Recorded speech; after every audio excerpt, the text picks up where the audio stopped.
Okay. Oh, try it again. So we can go on this. Okay.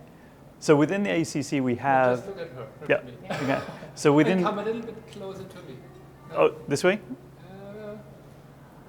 Okay. So within ACC, we have a number of different groups that are participating. Work group 1 is focused on use case requirements and development of those requirements. So here we're actually taking a set of inputs that are coming primarily from our automotive and tier 1 partners, and we're trying to then better describe what these use cases actually mean, move away from headlines and try and understand what the details are behind them.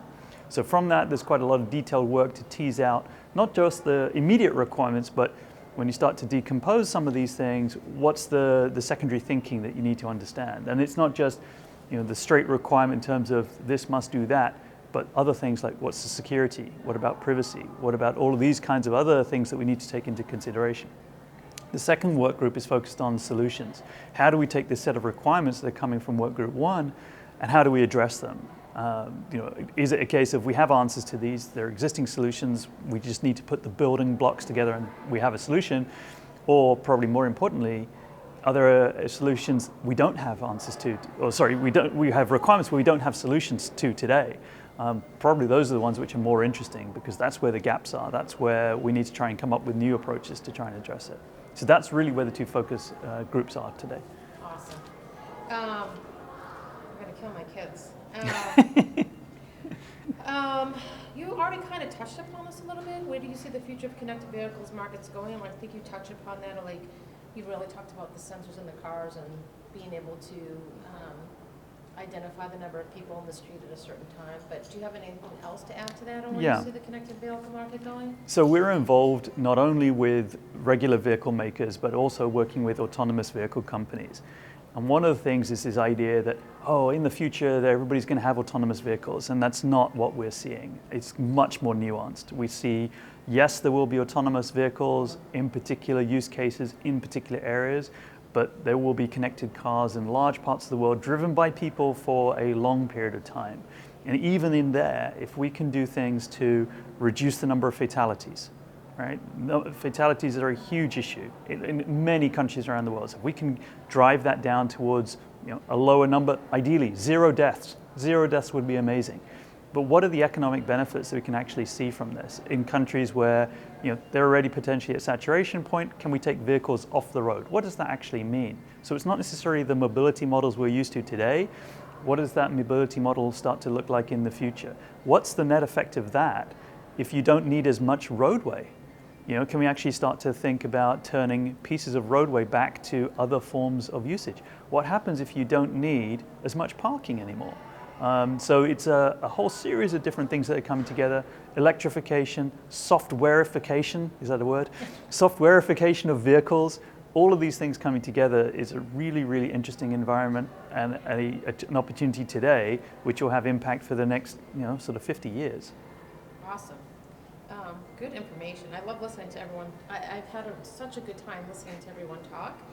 Everyone has different answers and different stuff, which is, I think, good. But most people have the same answers when it comes to the mission and vision, which is very important.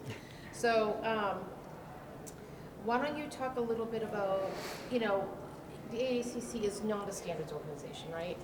And so what we're trying to do is influence other standard organizations, and we've just released a technical report. So why don't you talk a little bit about the technical report, the importance of the technical report, the types of solutions that are in there, and how you see it influencing or helping other standards organizations. So the new technical report that's coming out is the first real opportunity to show the public some of the work that's taking place within the organization. We've had the white paper, which has been very high level, kind of laying out what the landscape looks like.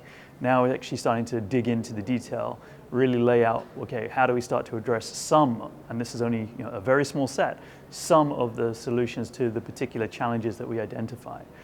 Now, this is something where we're taking a particular set of use cases, which have already been detailed, starting to tease that apart, put that in the context of what do connected vehicles mean today, what will they mean in the next 5 years or so? How does that then impact how networks that we have available today will need to operate, but also what will the network of the future need to be able to do to support this connected future? because the connected future is fantastic. It exists on slides. We have to do real things to get from where we are today to this future that we are envisaging. This paper starts to lay out some of the things that we actually need. Some of it's existing technology. That's great, but it needs to be deployed, right? Just because the technology exists doesn't mean that it's actually out there in a manner that can be actually leveraged. So, okay, now we start to put the foundational layers in place for this future. What do you see?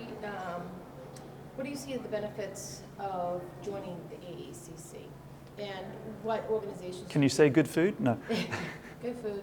Right, we travel to great places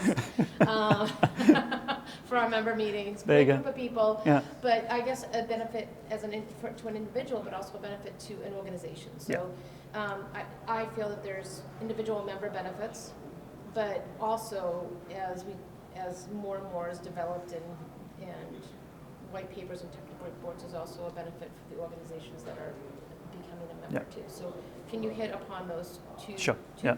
So AECC membership has a number of different levels of benefit. There is the immediate thing in terms of the group of organizations that we have around to look at these challenges. And we have a great breadth of experience and knowledge in areas which, from an individual company perspective, you wouldn't necessarily get the input from a vehicle manufacturer or the tier one provider. You wouldn't necessarily come into contact with them. So the exchange of ideas, the exchange of insight and experience is invaluable, not only directly in respect to the work that AECC is doing, but in broader context. So when we're having conversations, Cisco's having conversations with other vehicle makers, we are hearing similar kinds of issues. We are hearing similar kinds of challenges.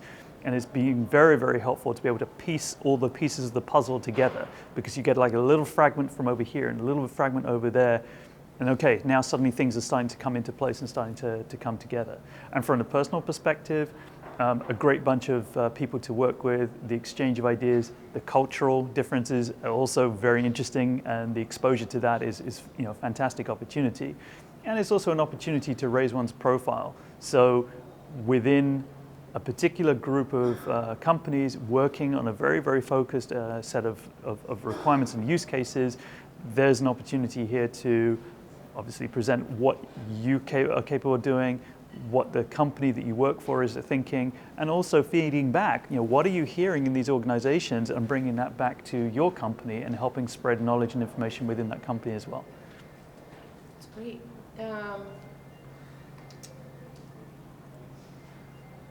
I think I've hit the majority of my questions. The only thing I really haven't asked you is, what do you enjoy and what have you learned as being as a member of the AECC? I'm going to say food? No. so my Japanese has improved. Yes. There we are. This is a good thing. I can now read and write Japanese, hiragana and katakana. That would not have happened. So that's a good thing. No, I think certainly, yes, we're very fortunate to work with a broad range of companies from around the world. And we have had meetings in some great places, and that is obviously, if you like travel and you like food, this is good. But also the exposure to ideas, and also challenge your own thinking, because you may think that the world looks like this from your experience, from your perspective, but there are other views and other opinions, and you need to hear different kinds of thinking, because every so often you get that aha moment where suddenly, oh, now I understand why they're saying what they're saying. Where does this thinking come from? What's the thinking behind the thinking? Because in a lot of cases, it's not necessarily what's being presented right in front of you. There is more.